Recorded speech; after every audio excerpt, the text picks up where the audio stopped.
Türkiyəli aktrisa Mina Derman seks atan bir uşağı avtomobili ilə vuraraq hadisə yerindən uzaqlaşıb.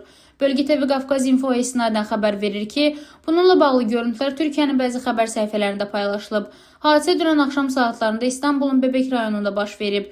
Görüntülərdən Dermanın avtomobildə sükan arxasında olduğu, uşağın başına yaxınlaşdığı və aktrisanın bu zaman jurnalistləri görərək panikaya düşüb sürətlə oradan uzaqlaşdığı, azyaşlının isə yerə yıxıldığı görünür. Söz gedən hadisə sosial mediada geniş müzakirələrə səbəb olub. Aktrisa davranışına görə sərt tənqid edilib. 23 yaşlı Mina Derman məsələ ilə bağlı Instagram hesabında açıqlama yayaraq iddiaları təkzib edib. Hər hansı avtomobillə vurma və ya qaçma hadisəsi baş verməyib. Həmin an yanımızda olan jurnalistlər də bunu gördü. Uşaq avtomobilin arxasınca qaçarkən özü qəfil maşına dəydi və yıxıldı. Ona baxanda gördüm ki, artıq ayağa qalxıb qaçır.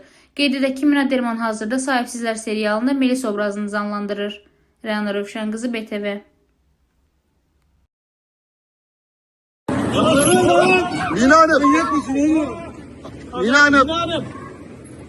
Efendim küçük bir çocuğa çarptınız. Neden kaçıyorsunuz efendim? Efendim kaçmanıza gerek yoktu.